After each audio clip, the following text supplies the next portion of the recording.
What's up, rock stars? It's Rox coming to you today with a review for Love and Marriage Huntsville, Season 6, Episode 24. So let's get to it, shall we? So the show opens with Chris and Nell. We see them at home, enjoying each other's company. She said that they like to dance, so that's something that they do together. It's called Reflections, they little in-home club spot. Chris was like, "You my favorite dance partner." She was like, "Nigga, I better be your only one." Ain't they sweet? Okay, anyway, he tells her work is going fine. He's still trying to get Martell out of his house, and she was just like, "Funny you should bring up Martell," because she wanted to talk to Fletcher about the kind of fool that Martell acted when he came over to the house the other day to drop off the wine. He was like, "What was he doing here?" You know what's so crazy about these new, I don't know. It's happened. I can't really tell you exactly when it happened, but it has now happened where the men all feel like on these shows, on Carlos's shows, the men now feel like they are the ones that have to say whatever it is that has to be said, that the women are not responsible enough. They don't know how to talk and not fight, that the women can't have conversations with other women or even other men because the women are just too catty, too petty to all of this, and the women are weak and they can't take care of themselves. So now the men now feel that they always got to step in. Do I need to step in? If my husband said something like that to me, I would be offended. It's just sort of like that conversation that her and Martell didn't have. That them two had was nothing where she should have felt threatened. Okay. So it's just like, nigga, I'm not some old little soft shell woman that can't take a conversation with another man to go a little bit left. I didn't feel like he was going to do nothing to me. So no, I don't feel like you need to handle it for me. I can handle the shit myself. But that's not what Nell tells him. She says, I was really, really, really upset about it. Nell, I was just like, Lord, Nell and Chris, I feel like we've been down these roads already before. But now because Nell and Chris are new to the show, now we got to go through it with them with this shit. It's just like this shit with Martell and Mel is so old. Do we even care? But now she got to talk to him about how Martell was talking to her. So then he say he gonna talk to her because he the man of the house and he gonna take care of his family. And I don't mean it that he shouldn't take care of his family and that he shouldn't have a conversation with Martell. But what I'm saying, you guys understand what I'm saying? It's just sort of like everything now is the woman, she got to run back as the damsel in distress and something didn't happen. She got to tell her husband. That shit gets on my nerves. Yes, there's a time when you do have to have your husband step in, but none of the shit that they talking about requires that yet. When you need to call your husband in is when the shit starts to get to be life and death. Okay, when you know that there's nothing else that you can do that's going to help this matter, then you ask for reinforcements, and that can be your husband. But nigga, I'm not, somebody cut me off in line at the grocery store. I'm not running home to tell Mister so he can go up there and try to cuss out the people in the fucking line. Like, what is? It drives me crazy. So anyway, that's them. So, Chris say he gonna talk to him because he can't have his wife being upset. She had told him all of the things that Martell was saying and him being mad about the cheating and the name and all of that. And none of that even really matters. Martell can be as mad as he wants to be. Life goes on. And Martell, the way he feels has no bearing on the way that the cycle of life continues. So, whatever. So, Nell is going to this name changing ceremony, and she already knows that it's probably going to be over the top and a whole lot because that's how Nell do, but she's still going. And honey, Nell can't halfway understand why, Mel want to get her name back anyway. Nell was like, honey, Fletcher is my name, honey. I earned that name. Even if your ass was to go somewhere, I'm still keeping that name. Okay, well, Nell, that's you. Let Mel do Mel. Mel Rogers. Roger that. Now, I'm going to throw in this conversation with the Fletchers and their kids right here. Even though it happened at the end of the show, it was not end of the show worthy. They was trying to make it be end of the show worthy and kind of have like a cliffhanger for us to hang on to and all of that. And it was just sort of like,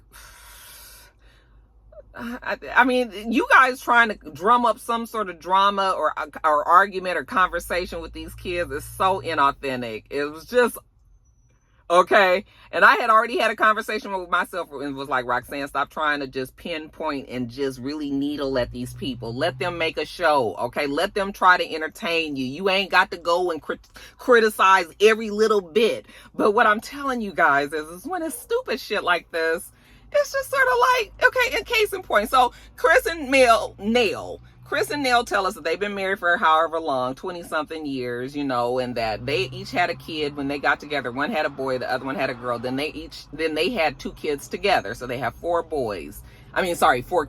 And then they also have a niece, I think that was Mel's niece, Nails with an N's niece. They also raised her, you know, because she's real close with her sister and all that. So those are the kids. They had the kids over. The kids, apparently Kiki is the cousin, and Kiki apparently used to work for Mel. Okay, so logic would tell you that I'm thinking Mel got a daycare center. Then okay, she was working. Tell me why Kiki get up in there and tell us that she okay, let me back up. Nell had to fire Kiki because Kiki wasn't doing her job right. Okay, coming in late, you know how it is when you hire family. So Nell now wants to know what exactly is Kiki doing out there. And Kiki was like, I got another job. Okay. Kiki had already told Chris, but hadn't told Nell because they like him better. I was just like, maybe if you wasn't such a fucking nag, just them 2 minutes that we were sitting at that table in the scene, you got on my nerves. Okay. And even though I know you was making it bigger for the show, I bet you was that same kind of person. Okay. So, yeah, she was just like, so what are you doing? And she was like, I got another job. What was the problem with the job that you had? And she said, well, I couldn't find a babysitter. And I was like, but you work at a daycare center. I'm confused. Can't we just bring the baby to the daycare center and do one more kid? What's that one more kid gonna do?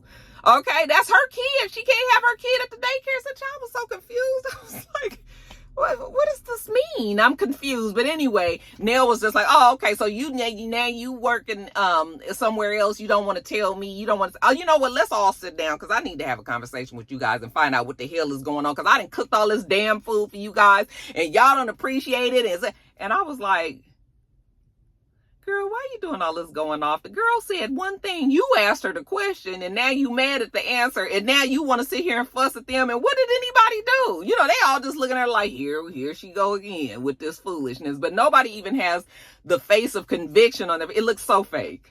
It was so not well put together. I was just like, Carlos, y'all really want us to believe that this family, them kids is fine with their parents and vice versa, and everybody is happy, okay? But let's give us a little drama because we need to entertain for the TV masses. Did you guys see it the way that I saw it, or do you feel like Neil is really having these issues with these kids? Y'all let me know. And they bring up the son. So apparently they have a son, Chris Jr., who went to jail for some troubles. And apparently Chris Jr. got these dogs and somebody had to go take care of the dogs. So when he went to jail, they went and got the dogs and now they have the dogs and he want the dogs back, but they had to pay like $6,000 to get him out of jail. And they was like, you gonna pay me my fucking money first. Well, he don't have the money. Well, you don't have these dogs. So, child, I don't know. But that Chris and Nell, it's so late that they've been brought in on the show. It's almost doing them a disservice because it's just sort of like, child, ain't nobody feel like sitting here watching y'all. We done been through this 10 times, a million times already. Like you, child. Anyway, next segment. Tiffany meets Stormy out. And, you know, Stormy just wants to have a conversation with Tiffany because of the stuff that Kiki had told her.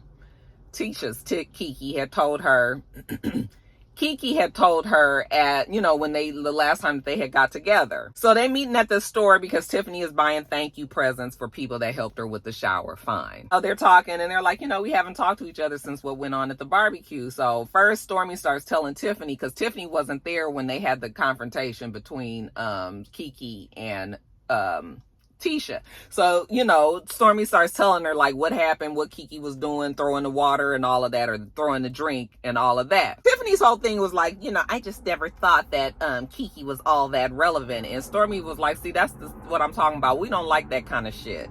Okay. And Tiffany was like, what are you talking about? She was like, the interview that you did with Carlos King, like, you know, it was clear that you didn't like her. You were saying stuff. It was like really insinuating that you don't like her, that you think you're better than her. And she was just like, what?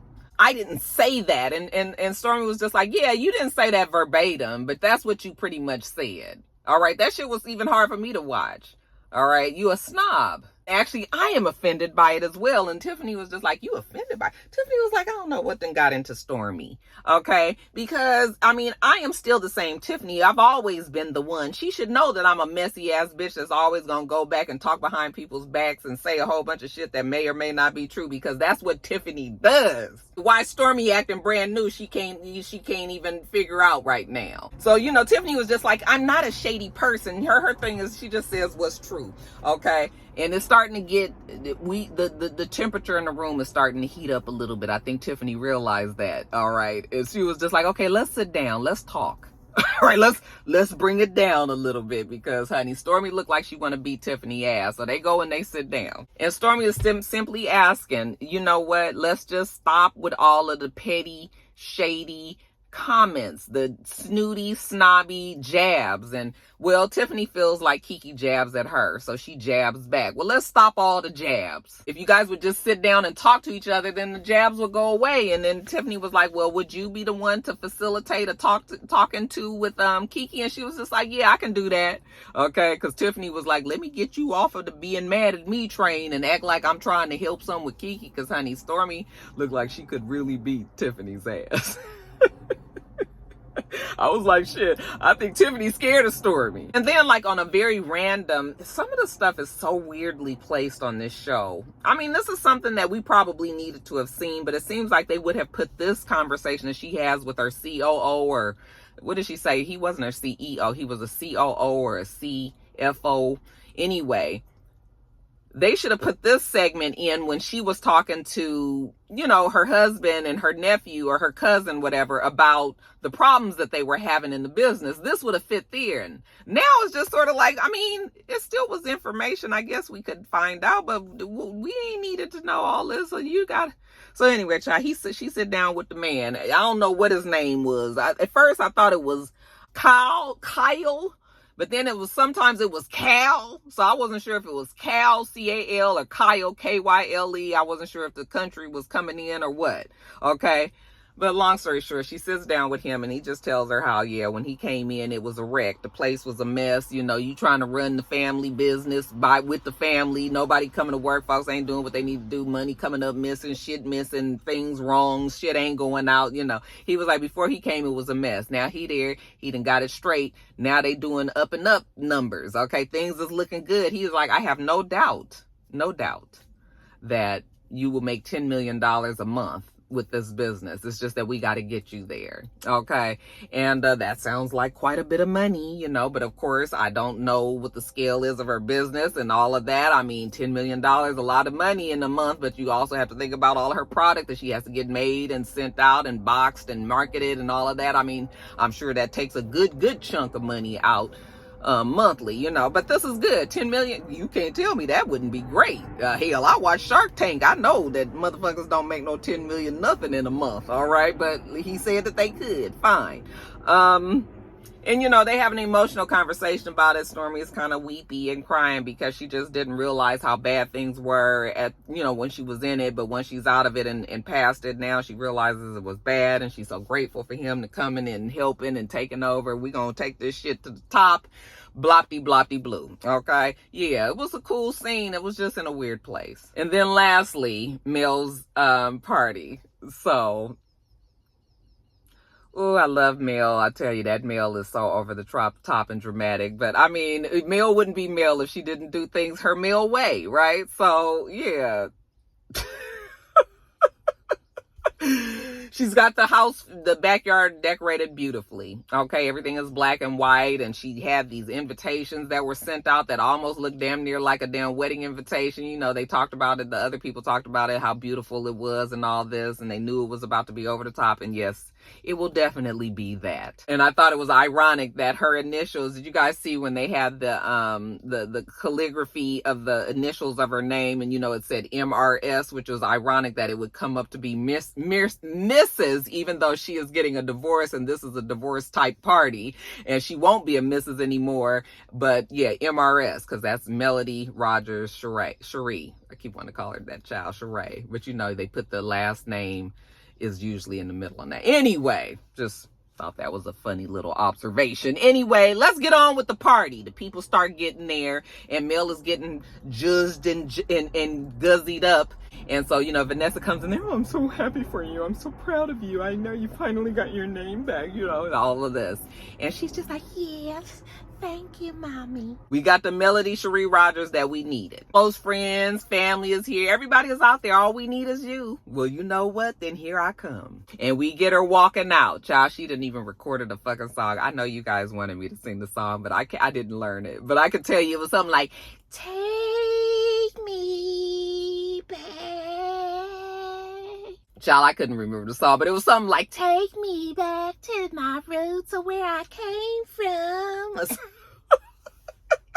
I heard her little voice come over that thing. I said, girl, you didn't go pick a song, did you? Yes, she did, honey. She said, take her back to her roots and her regular name, okay? Melody Cherie Rogers. It must have been very touching to the people, honey. People was crying and everything. I mean, I guess so, you guys.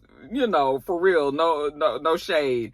Mel and Martell been through a lot. So it is nice to see them close chapters and move on. It's nicer to see it for Mel because Martell hasn't gotten there yet. You know, I feel like if Martell would ever genuinely get there as well, you know, we might be a little happy for him too. Like, nigga, okay.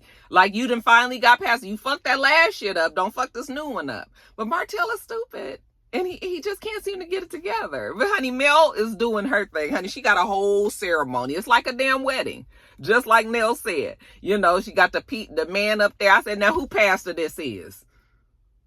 Is he a pastor? But anyway, he do his whole thing. And child, they have, she has, you know, I just want to introduce Dr. Shanita Foster. You know, and Shanita get up there, Dr. Foster get up there and say her whatever word she got to say. It's all very dramatic. And I'm just like, I mean, it's fine, though. If that's what she wants to do, you know, it's fine. Have at it, Mel. But I was just like, oh, okay. Anyway, once it's over, you know, she tells them that they have plenty of partying to do. You know, we got this part out the way. Now everybody just enjoy themselves. Let's celebrate. So, you know, she's going around. She's greeting everybody. Hey, how you doing? Oh, my God, it's so good to see you. Oh, my God. She's greeting everybody, and then here come Nell. Nell want to talk to her. I said, again, we got to give Nell a pass, I guess, because Nell hasn't been around. So now Nell got to catch up with everybody else. That means spoiling and ruining Melody's events and trying to get on her bad side by pissing her off, okay? Nell should have a shot just like everybody else has. And, you know, Mel was just like, not today. She don't need no drama today. What is this shit? But she goes back there because Nell is her friend, so she's trying to be nice. And, you know, Nell is trying to tell you, you know, he was at the house and he was talking about you cheating and he was talking about... I was just like, oh, my God. First of all, I'm not even going to blame Nell because it's obvious that production has put Nell up to these things. You can actually tell that Nell was uncomfortable bringing it up, but she had to do it because they told her that she had to. And Mel knew it was coming because she knows how production works. Hell, she's an executive producer, so she knows how it works, but she still has to play the role, right? So, you know, it's just sort of like, Nell bringing all this up, it's just like, oh my God, it doesn't even matter what Martell says. She was going on and on about, you know, her taking her name back and how Martell was pissed about it. And she was just like, you know what, Nell, hold on. Now, before I got with Martell, I was a human being, right? And I did have a name that my mama and my daddy gave me, right? Okay. Okay, well then fine. We gonna stick with that. We gonna go back in here and enjoy ourselves and get us something to eat, okay? And that Nell was just like, oh, okay, get something to eat. Okay, all right, okay. I know Nell wanted to look at production, was like, did I do good? Was that right? Yeah, you did good. That was right, Nell. I don't think Mel is happy with you right now, but she knows what it is. And that's the only thing that kept you from getting cussed out there. But yeah, child, just... What did you guys think about the ceremony? Was it beautiful?